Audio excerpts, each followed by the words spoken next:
Olá, pessoal. Nesse vídeo aqui eu quero fazer uma gravação bem interessante e falar sobre um tema que a gente pouco fala aqui no canal. A gente fala eventualmente sobre ações. Eu sei que o público aqui do canal, na verdade, o nosso foco aqui é mais fundos, tá?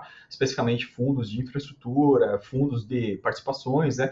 Mas, galera, não tem por que a gente abrir mão, né? A gente deixar de falar sobre produtos que, na minha opinião, são interessantes, mesmo não sendo isentos. Tá? Um produto aqui, por exemplo, o fundo de ações, ele tem sim a sua tributação de imposto aqui, tem que pagar 15% de IR, né, sobre a rentabilidade dele, tá? Então, esse é o lado negativo dos produtos FIC, FIA, tá? Já tive FIA no passado, mas eu voltei agora a analisar essa parte dos FIAs, porque eu estou percebendo que tem produtos nessa área, galera, que ele vai te bater uma holding, vai te bater uma stock individual, inclusive vai bater até um ativo americano, vai bater um FIINFRA, vai bater um FIPE em quesito potencial de valorização.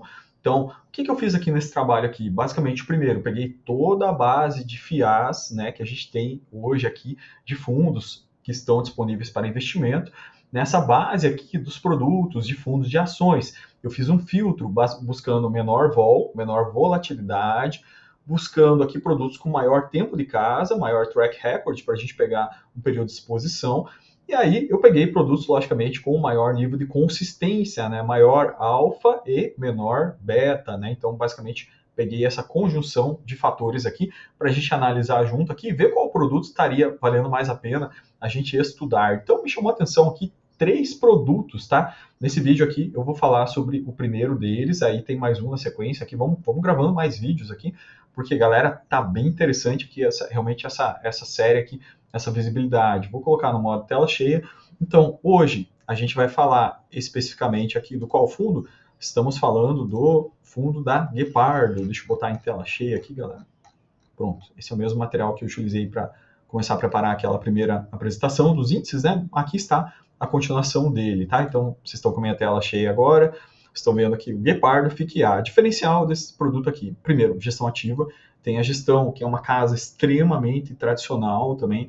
Se vocês procurarem lá os vídeos do Otávio Magalhães, né, na internet, que é o gestor do fundo aqui, vocês vão ver que realmente é uma coisa fora do sério, que é a estratégia que eles usam, a gente vai falar um pouco sobre isso, tá?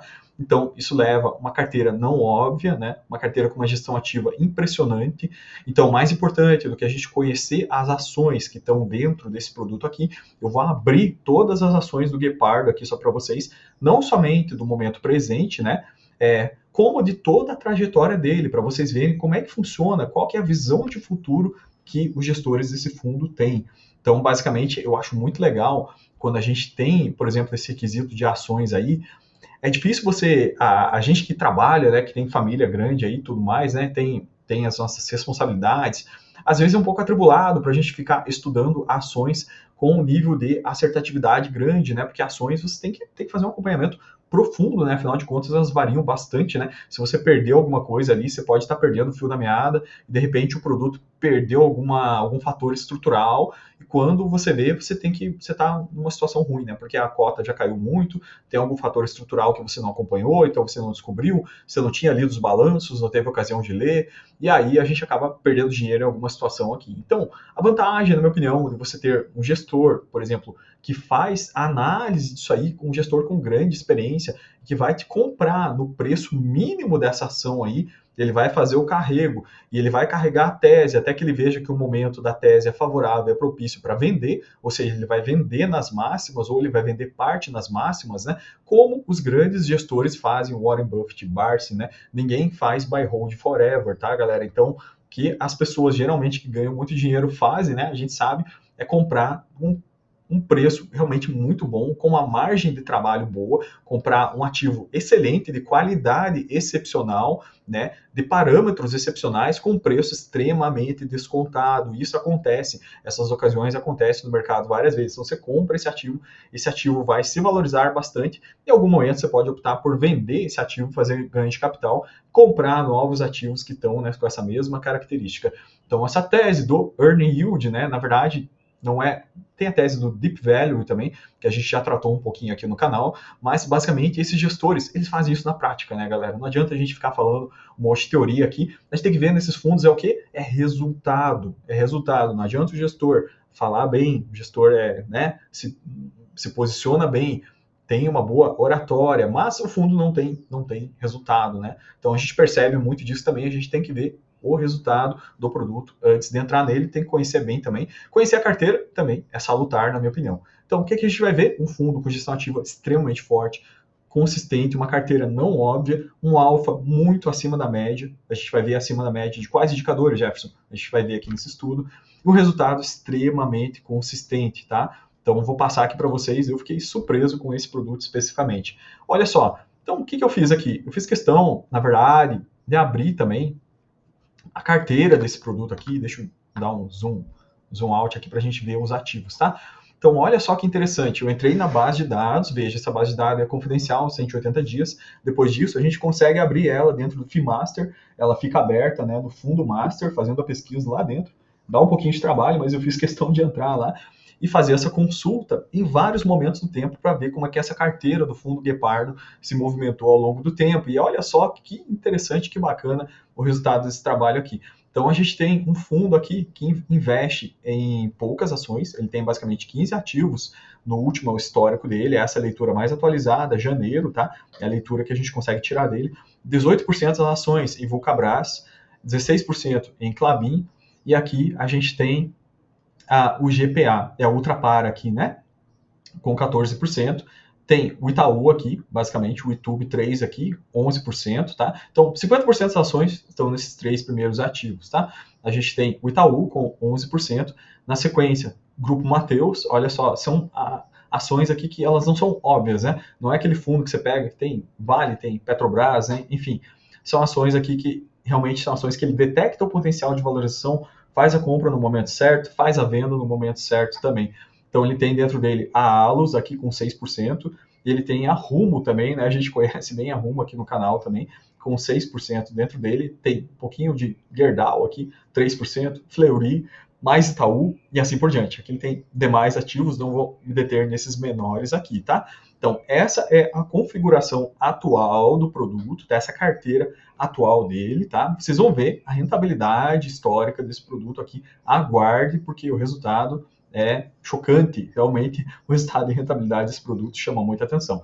Então, eu fui no passado para ver como que era essa carteira lá, 5 anos atrás, né, em 2019. Olha só que interessante, pessoal. 34% da carteira estava em JSLG, tá?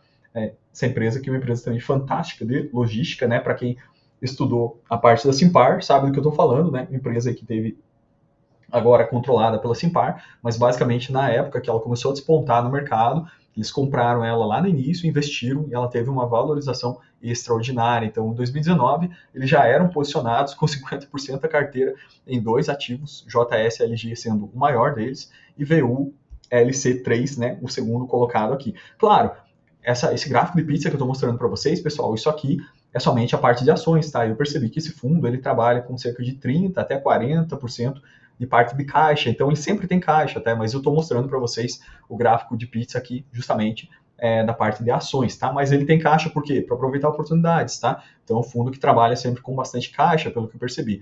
Nessa ocasião, dentro dele, ele tinha a Anima, tá? Depois ele se desfez dela, logicamente, ele pegou o pico aqui de valorização e hoje vocês perceberam que ele não tem mais Anima, então ele vendeu Anima aqui, girou esse portfólio aqui, entregou a rentabilidade, né? Na época de 2019 ele tinha Cosan com 10%, tinha a BRF aqui com 7%, Brasil Foods, tinha até Braskem 4%, e aí mais algumas menores aqui, tá? Então ele tinha basicamente essa configuração de carteira em 2019.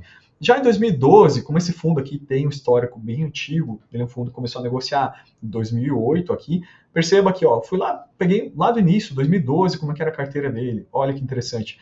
Brasil Foods na época, 28%, ele tinha JSLG, 16% na época aqui também, LLIS3, 10%, e MCH3, 9%, MEG3, essa aqui é Magnesita Refratários, tá, pessoal? Também são empresas, veja que são empresas não óbvias, tá? Empresa, por exemplo, nessa época, Magnesita Refratários é uma empresa de commodities, né, materiais refratários, para a indústria que trabalha com alta temperatura, né? Estou falando aqui de siderurgia, de fábricas, de processos que exigem materiais específicos que tenham refratariedade, né? Magnesita é a única fabricante do país que faz isso, basicamente, né, em escala, é uma das maiores do mundo. Depois a Magnesita acabou sendo comprada até, né, por um grupo estrangeiro aqui, RHI, mas perceba que nessa época aqui era a época da hype, tá? A época de valorização extraordinária da MEG, assim como todas essas outras ações aqui também. Então ele pega muito bem os ciclos de mercado, ele sabe fazer isso, ele sabe comprar boas empresas, empresas boas, descontadas, com bom valuation, com bom potencial, com boa gestão, ele compra barato e vende caro, né? Vocês viram que essas empresas também não estão mais na carteira dele. TPIS3, aqui a Itaúsa, né, também, né? Itaúsa e Gerdau nesse momento aqui. Então, bom, Jefferson, qual que é o resultado desse portfólio aqui, afinal de contas, né? Isso está dando certo? Está dando rentabilidade para o cotista? Bom, agora eu vou mostrar para vocês. Então, olha só, galera, que interessante essa linha vermelha aqui. Vocês lembram do estudo que a gente fez do CDI, né? E do IMAB, né? Ninguém ganhava do IMAB nos últimos 16 anos, né? Ninguém ganhava do CDI nos últimos 5 anos. Ninguém ganhava do IMAB também nos últimos 10 anos, tá? Bom, estou mostrando aí para vocês esse fundo aqui de ações da Guepardo. Ele existe desde 2008, né? Por isso que eu coloquei o histórico dos 16 anos aqui. E olha só, 16 anos, quem foi o primeiro colocado? Ganhou com grande facilidade de todos os indicadores, tá? IMAB, CDI, IBOV lá para baixo, tá? Então, ganhou de todo mundo, basicamente. 10 anos, aqui eu falo, consistência, né? Mesma coisa. Ó, valorização de 361%, ganhou de todos os pares também, esse fundo da Guepardo. Ah, Jefferson, mas nos 5 anos aqui, a gente viu que nos 5 anos foi uma B5, né, que ganhou, né? Bom, tá aqui de longe, aqui, entregando mais do que o dobro do IMAB e do CDI nos últimos 5 anos, tá? Do que IBOV, então, nem se fala, né? Então, perceba que a componente gestão ativa, né, fundamental, esse fundo aqui, perceba que ele sabe trabalhar muito bem com ações, tá? Nos últimos 2 anos, Jefferson, mas duvido que ele ganhou do CDI nos últimos 2 anos. Vocês viram que o CDI foi quase intransponível aqui. Bom, a gente observa nos últimos 2 anos aqui, olha, ele ganhou do CDI aqui basicamente somente por 15 pontos, 20 pontos de diferença, né? Quase, né? Quase 50% de ganho em relação ao CDI nos últimos 2 anos, tá? E aqui no último ano, como é que tá? Ele tá parelho com o CDI, tá? Então, no último ano, perceba que, logicamente, ele tem a volatilidade, que é relativa às ações que estão dentro do portfólio dele, né? Mas aqui a gente tem essa configuração, ou seja, um fundo que tem um histórico, né, de ganhar de outros indicadores aqui de forma fantástica. E ele faz isso através de ações. As ações realmente trazem essa possibilidade de rentabilidade explosiva, de geração de alfa para qualquer portfólio, tá? Então, trouxe aqui esse gráfico resumo, olha só, o fundo da Guepardo nos últimos 16 anos de vida útil, né? Rentabilidade dele versus IMAB, versus CDI, versus IBOV. E aqui, como que ele trabalha girando a carteira, como que esse trabalho de seleção é importante. Então, veja, nessa época de 2011, 12, onde tinha essa parte das commodities aqui, principalmente alimentícias, estavam muito bem, né? Ele tinha a Brasil Foods nessa época, né? Ele tinha a LLIS, tinha MCH3, que são empresas dessa área, rentabilizando bastante. Ele já tinha a JSLG, essa empresa de logística fantástica também, que posteriormente veio fazer a parte da Simpar. Ele já tinha ela, né, galera, mais de 15 anos atrás. Ninguém tinha, poucos fundos tinham essa ação na carteira 15 anos atrás. Então, isso mostra o quê? Visão de futuro dessa gestão aqui, que é o Otávio Magalhães, a equipe dele, né? Realmente, trabalho assim, de diligência, seleção de ações brilhante, excepcional, né? Então, a Magnesita, mesma coisa também, ninguém dava bola para essa empresa aqui, ele já tinha no portfólio, já rentabilizava com ela, né? Então, isso com que faz essa rentabilidade descolada de todos os indicadores, de IMAB, de CDI, de IBOV, né? Então, perceba aqui que são essa composição de ações que fez ele crescer tão bem assim. Na sequência, essa foto aqui,